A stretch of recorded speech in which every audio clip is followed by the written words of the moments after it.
Assalamualaikum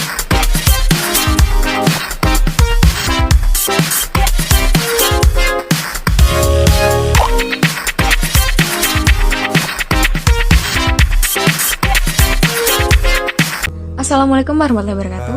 Halo teman-teman semuanya, perkenalkan nama saya Liantin. Pada video kali ini saya akan mereview sebuah jurnal yang berjudul Green Competitive Advantage Moderate, Environmental Performance, Corporate Image, dan Corporate Social Performance on Economic Performance. Nah, untuk itu, yuk langsung saja kita bahas. Oke, pembahasan yang pertama yaitu terkait dengan motivasi atau isu, research gap, atau fenomena yang sedang terjadi sehingga memicu penelitian yang dilakukan. Nah, yang pertama itu ada motivasi, economic performance yang baik dan jelas tentang keberhasilan suatu perusahaan, Wulandari 2013. Dalam upaya untuk mengetahui economic performance perusahaan secara tepat, ada banyak teknik pengukuran economic performance yang telah dilakukan dan digunakan oleh pemilik modal dan manajer perusahaan. Salah satu cara untuk mengetahui economic performance adalah dengan menganalisis kondisi keuangan perusahaan yang tercermin dari rasio-rasio keuangan perusahaan. Yang selanjutnya yaitu ada research gap. Yang pertama, Trent et al. 2015 menyatakan bahwa citra perusahaan yang mencerminkan persepsi publik tentang tanggung jawab sosial yang dilakukan perusahaan melalui tindakan pemasaran. Yang selanjutnya, peran perusahaan dalam hal tanggung jawab sosial kini cukup penting untuk diperhatikan karena beberapa perusahaan mulai memperhatikan dampak sosial dari kegiatan usahanya. Wibisono 2014. Orlitsky dan Benjamin 2001 menyatakan bahwa investasi dalam kinerja sosial perusahaan bersifat jangka panjang. Kinerja sosial perusahaan diharapkan dapat meningkatkan hubungan baik dengan pemangku kepentingan sehingga biaya pengawasan dapat ditekan. Yang selanjutnya, ide keunggulan kompetitif hijau menunjukkan pandangan tentang bagaimana organisasi sektor swasta memaksimalkan keuntungan dengan menghormati sifat kejadian yang berkelanjutan. Henderson 2011. Yang selanjutnya ada fenomena. Di era ekonomi pasar yang seperti sekarang ini, menuntut terwujudnya kondisi kinerja ekonomi yang baik. Tidak hanya menuntut terciptanya kinerja ekonomi yang hanya menitik beratkan pada penciptaan laba yang besar bagi perusahaan, tetapi juga perlu dibarengi dengan perilaku kinerja ekonomi yang etis. Wulandari 2013. Tuntutan kinerja ekonomi yang etis berimplikasi pada terwujudnya kegiatan industri sebagai interaksi yang harmonis antara stakeholder atau pihak yang berkepentingan dengan pemegang saham atau pelaku usaha itu sendiri.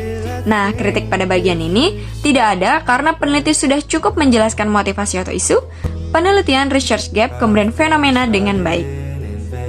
Yang selanjutnya yaitu artikel-artikel utama dalam penelitian ini. Yang pertama, kinerja lingkungan adalah kinerja perusahaan untuk menciptakan lingkungan yang baik, yang akan membangun citra baik di mata pemangku kepentingan.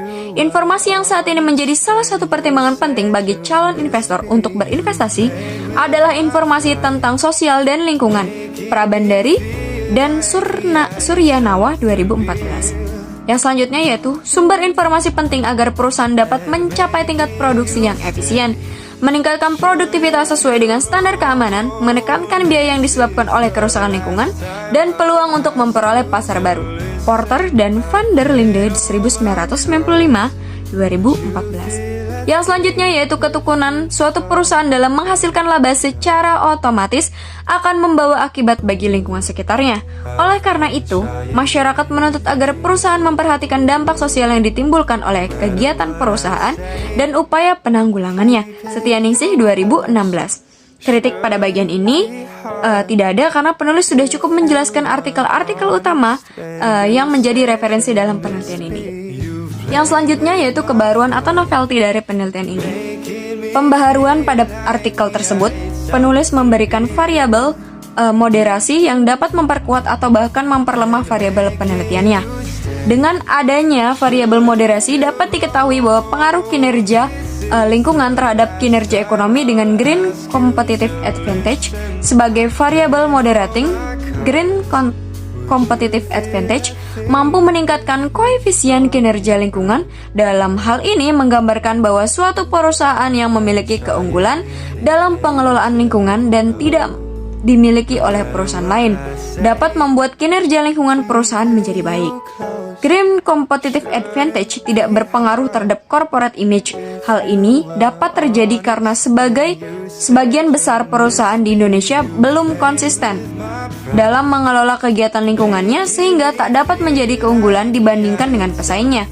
Perusahaan di Indonesia masih hanya fokus pada pengungkapan lingkungannya, tetapi belum mampu mengelolanya sehingga dapat menjadi keunggulan yang tidak dimiliki oleh perusahaan lain.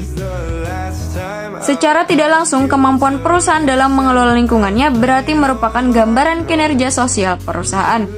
Namun dalam penelitian ini masih banyak perusahaan di Indonesia yang belum mengungkapkan kinerja sosialnya secara jelas sehingga hal ini dirasa tidak berguna, padahal pengelolaan lingkungannya sudah baik karena stakeholder kekurangan informasi dari pengungkapan kinerja lingkungan yang harus dinyatakan secara jelas.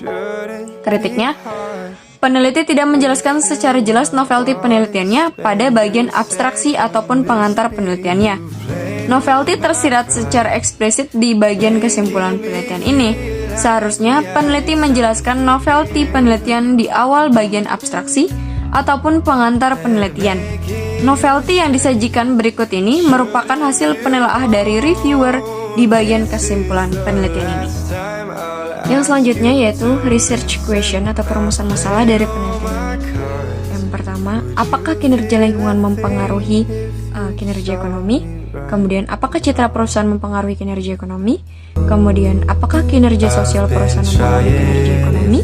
Yang selanjutnya, apakah keunggulan kompetitif hijau mempengaruhi kinerja ekonomi?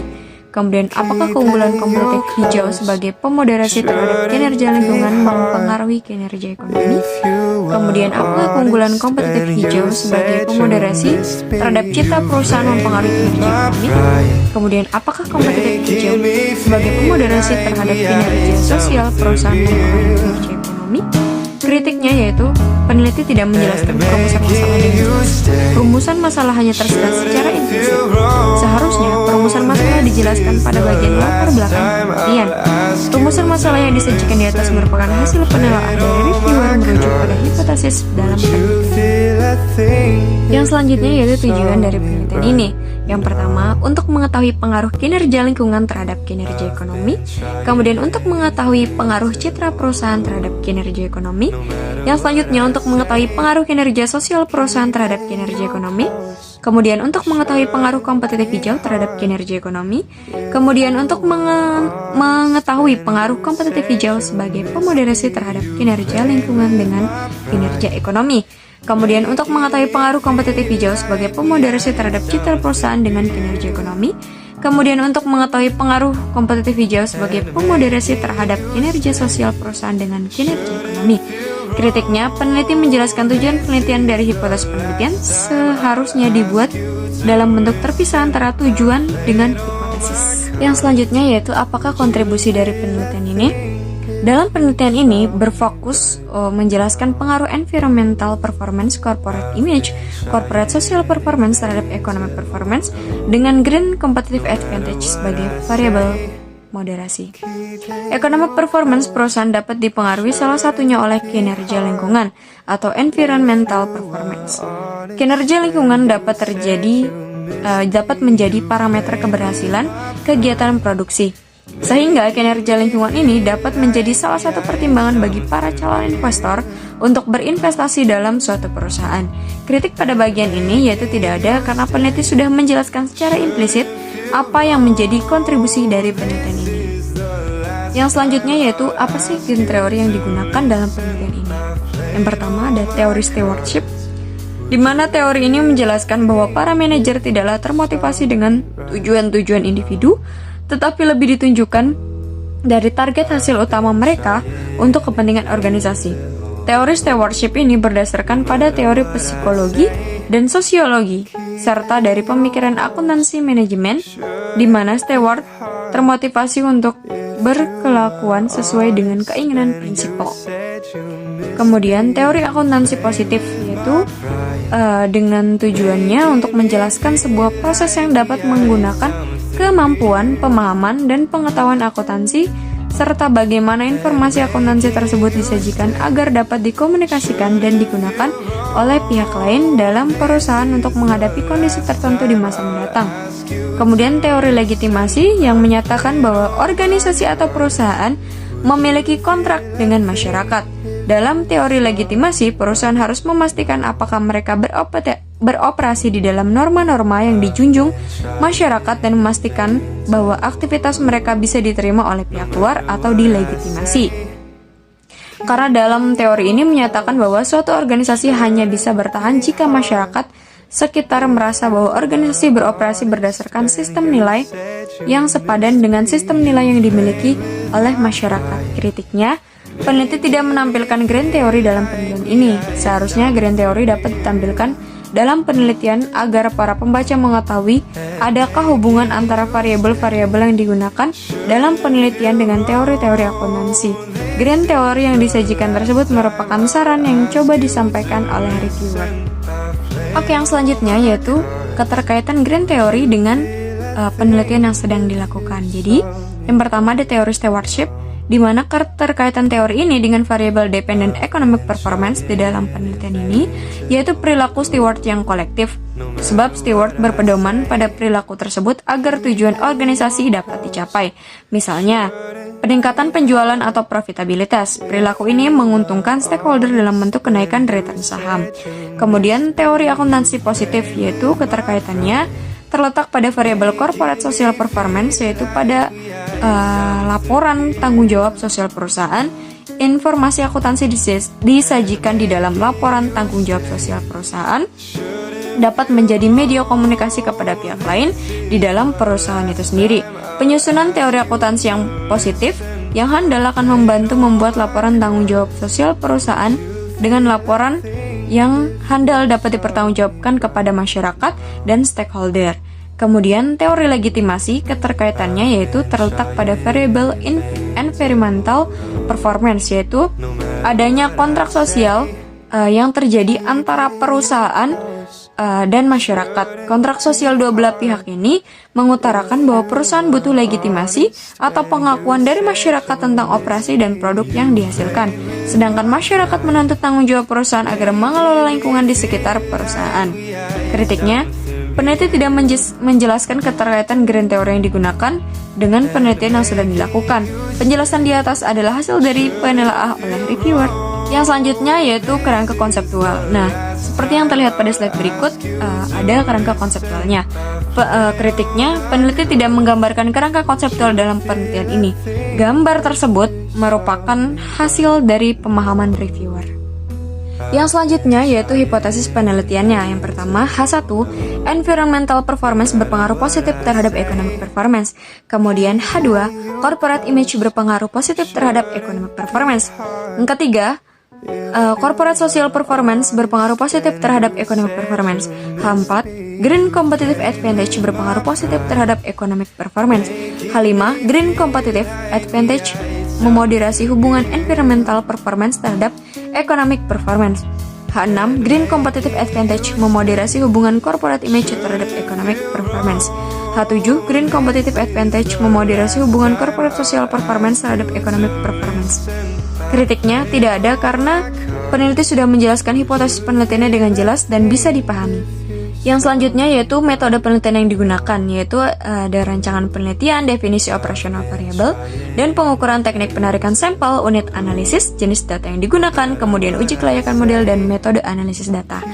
Nah, yang akan dibahas pertama yaitu rancangan penelitian, di mana rancangan penelitian ini menggunakan analisis regresi data panel. Kritiknya tidak ada karena peneliti telah menampilkan rancangan penelitian dengan jelas. Yang selanjutnya yaitu ada definisi operasional variabel dan pengukurannya. Yang pertama, variabel dependent economic performance. Sudah ada rumusnya di slide berikut. Kemudian variabel independennya environmental performance. Yang pertama, gold, yaitu telah secara konsisten menunjukkan lingkungan. Kemudian yang green yaitu telah melakukan pengelolaan lingkungan. Yang blue telah melakukan upaya untuk meminta pengelolaan lingkungan. Yang merah, pengelolaan lingkungan tidak dilakukan sebagai mana diharuskan oleh undang-undang.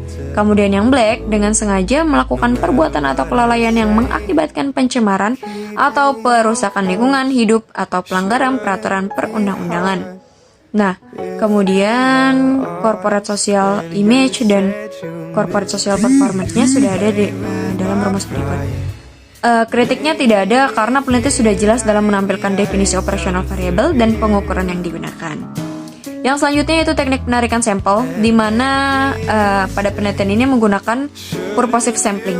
Kritiknya, peneliti tidak menyebutkan kriteria yang digunakan untuk penarikan sampel. Oke, yang selanjutnya yaitu unit analisis, yaitu perusahaan manufaktur yang terdaftar di Bursa Efek Indonesia dan perusahaan yang memiliki sertifikat proper dari Kementerian Lingkungan Hidup. Terpilih 13 perusahaan yang dijadikan sampel. Nah, kritik pada bagian ini tidak ada karena peneliti sudah jelas menampilkan unit analisisnya. Yang selanjutnya yaitu jenis data, di mana dalam penelitian ini menggunakan data sekunder berupa laporan keuangan, laporan tahunan, dan laporan keberlanjutan yang diambil dengan metode dokumentasi. Kritiknya tidak ada karena pada bagian ini peneliti sudah menjelaskan secara detail. Kemudian uji kelayakan model, yaitu analisis regresi data panel dengan menampilkan uji kelayakan model, uji F, uji T, dan koefisien determinasi. Kritiknya, peneliti tidak menampilkan statistik deskriptif pada penelitian ini. Yang selanjutnya yaitu metode analisis data, yaitu ada uji kelayakan model, kemudian koefisien determinasi, uji hipotesis atau uji T yang terlihat pada slide berikut. Kritiknya tidak ada karena peneliti sudah jelas dalam menjelaskan analisis data dengan sangat jelas. Oke, pembahasan selanjutnya yaitu persamaan regresi yang digunakan dalam pengujian hipotesis penelitian ini. Nah, rumusnya seperti berikut. Kritiknya tidak ada kritik karena peneliti sudah menampilkan persamaan regresi dalam penelitiannya.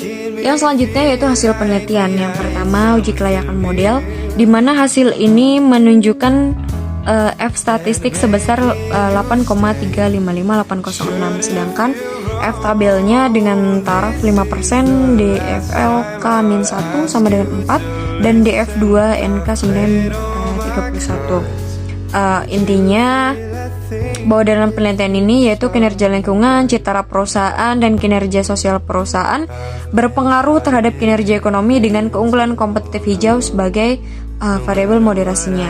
Kemudian ada koefisien determinasi, di mana dalam hal ini menunjukkan kesesuaian atau kecocokan model karena signifikansi lebih besar dari 0,05, maka hipotesis tidak dapat ditolak dan berarti model mampu menjelaskan hubungan antara variabel terikat dan variabel bebas. Artinya perubahan naik turunnya economic performance dapat dijelaskan oleh kinerja lingkungan citra perusahaan. Yang selanjutnya itu ada uji T, di mana dalam uji ini menyimpulkan bahwa kinerja lingkungan dalam penelitian ini berpengaruh positif terhadap kinerja ekonomi. Yang selanjutnya yaitu kesimpulan, keterbatasan, dan implikasi dari penelitian ini. Kesimpulannya yaitu hasil penelitian menunjukkan bahwa kinerja lingkungan berpengaruh positif terhadap kinerja ekonomi, dan setelah dimoderasi oleh keunggulan kompetitif hijau, kinerja ekonomi berpengaruh positif terhadap kinerja ekonomi dengan nilai koefisien yang cukup besar. Citra perusahaan tidak berpengaruh terhadap kinerja ekonomi, tetapi setelah dimoderasi oleh keunggulan kompetitif hijau, citra perusahaan berpengaruh positif terhadap kinerja ekonomi. Kinerja sosial perusahaan tidak berpengaruh terhadap kinerja ekonomi, dan setelah dimoderatori oleh keunggulan kompetitif hijau, citra perusahaan juga tidak berpengaruh terhadap kinerja ekonomi.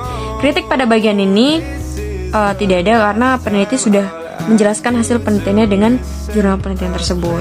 Keterbatasannya tidak ada, kemudian implikasinya juga tidak ada. Kritiknya, peneliti tidak menjelaskan keterbatasan dan implikasi dari penelitiannya. Seharusnya peneliti menjelaskan keterbatasan dan implikasi dari penelitian sebagai bahan masukan bagi perusahaan dan stakeholder terkait dengan pengaruh kinerja lingkungan, citra perusahaan, dan kinerja sosial perusahaan dengan kinerja ekonomi.